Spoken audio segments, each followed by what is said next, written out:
سیدنا آدم علیہ السلام کو تبلیغ کرنے کا ارادہ فرشتوں کے سامنے ظاہر کیا تو فرشتوں نے اللہ رب العالمین کے سامنے جو بنیادی اعتراض رکھا اَتَجْعَلُ فِيهَا مَن يُفْسِدُ فِيهَا وَيَسْفِكُ الدِّمَاءَ کہ رب تبارک و تعالیٰ کہ آپ اس قرہ کی زمین پر ایسی مخلوق بنانے کا ارادہ کر رہے ہیں تو جو یہاں پر فساد بھی کرے گی اور خونریزی کی مرتکب کرے گی۔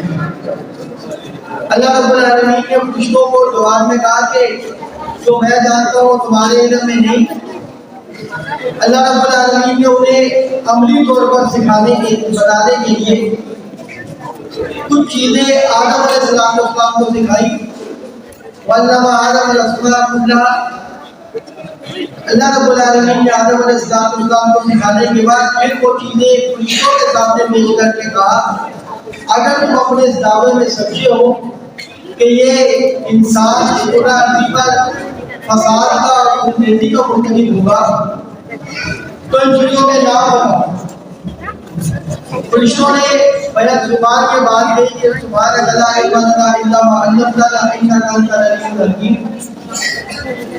کہ اللہ تبارک و تعالیٰ تو سب سے زیادہ تمام چیزوں کو جاننے والا ہے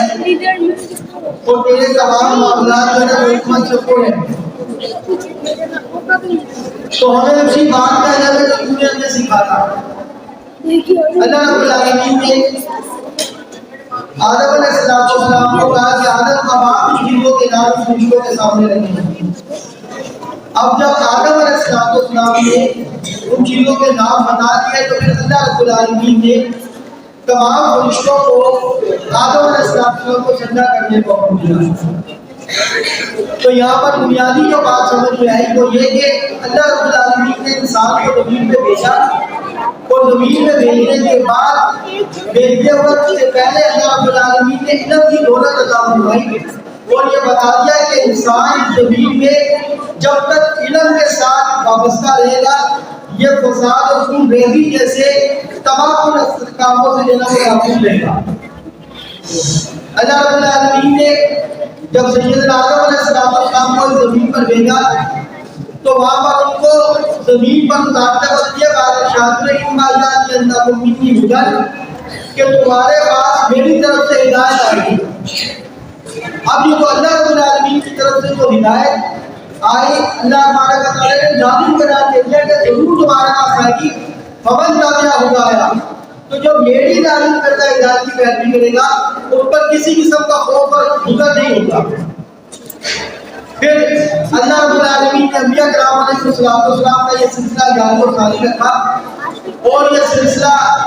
اللہ تبارک و تعالیٰ نے اپنے حبیب کائنات کے تاجدار نبی مکرم صلی اللہ علیہ وسلم کا اس کا اختتام فرمایا اور انہیں خاتم النبیین قرار دیا اور ان پر نازل ہونے والی پہلی وحی اللہ رب العالمین نے اقرا کے عنوان سے نازل کی تھی جس میں سیکھنے کا پڑھنے کا حکم دیا گیا۔